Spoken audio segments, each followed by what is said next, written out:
السلام علیکم ورحمۃ اللہ وبرکاتہ۔ آج پوری دنیا اس چیز پہ زور دے رہی ہے کہ جنگلات کم ہو رہے ہیں، درخت کم ہو رہے ہیں اور دنیا میں درجہ حرارت بڑھتا جا رہا ہے اور دنیا کو تشویش ہے اور ہر ملک زیادہ سے زیادہ درخت لگانے پہ زور دے رہا ہے۔ اگر ہم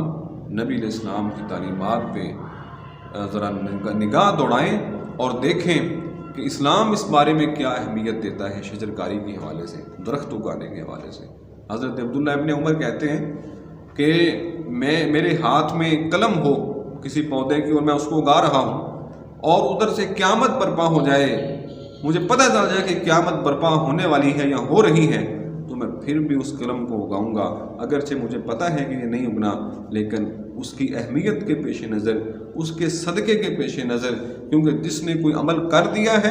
اللہ کے ہاں اس کا ثواب لکھا جاتا ہے۔ اور یہ درخت اگانا یہ بہترین صدقہ جاریہ ہے۔ رسول اللہ صلی اللہ علیہ وسلم کی صحیح حدیث ہے، آپ نے فرمایا کہ جو آدمی درخت اگاتا ہے اور اس پہ پھل اگتا ہے، لوگ سائے پہ بیٹھتے ہیں، مسافر آ کے بیٹھ جاتا ہے سائے پر، پرندے اڑتے اور وہاں سے جو پھل اگا ہے اس کو کھاتے ہیں، یا کوئی مسافر انسان اس پھل کو کھا لیتا ہے، تو نبی علیہ السلام نے فرمایا کہ کوئی چوری بھی کر کے وہاں سے کھا لے، لیکن جس نے یہ درخت اگایا ہوا ہے اللہ اس کے نامہ اعمال کے اندر اتنا ثواب لکھ دیتے ہیں۔ کوئی پرندہ وہاں سے چونچ مار کے کھا لے، اللہ پھر بھی اس کے نامہ اعمال میں ثواب لکھ دیتا ہے۔ اور دیکھیے کہ درخت صرف یہ نہیں کہ ظاہری طور پر انسانوں کو فائدہ پہنچے، اگر کوئی سائے پہ نہیں بیٹھتا تو پھر نہیں، بلکہ ایک درخت، عام درخت 25 لوگوں کو جو ہے وہ آکسیجن مہیا کرتا ہے، جو ایک انسان کی ضرورت ہے، اس کے بغیر انسان زندہ نہیں رہ سکتا۔ تو آج اگر اتنی اہمیت دنیا والے دے رہے ہیں تو اسلام نے 1400 سال پہلے اتنی اس کی اہمیت کے بارے میں شجر کاری کے حوالے سے نبی علیہ السلام نے خود درخت اگائے ہیں، اور یہ ایک بہترین صدقہ جاریہ ہے۔ جب تک وہ درخت اگا رہتا ہے، لوگ سایہ استعمال کرتے ہیں، پرندے اس میں آ کر بیٹھتے ہیں، کچھ کھاتے پیتے ہیں وہاں پر،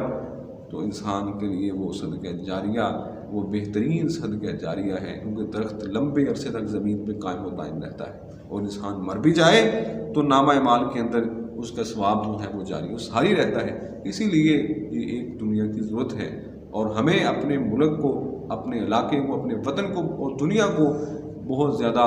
درجہ حرارت اور تباہی سے بچانے کے لیے درختوں کا زیادہ سے زیادہ اگانا وہ انتہائی ضروری ہے۔ ہر شخص کوشش کرے اپنی زندگی میں کم از کم 1-2 درخت تو لازمی اگائے، تاکہ وہ دنیا کو چھوڑ کے چلا بھی جائے تو وہ درخت اگا رہے اور اس کے نامہ اعمال میں نیکیوں کا سلسلہ جاری و ساری رہے۔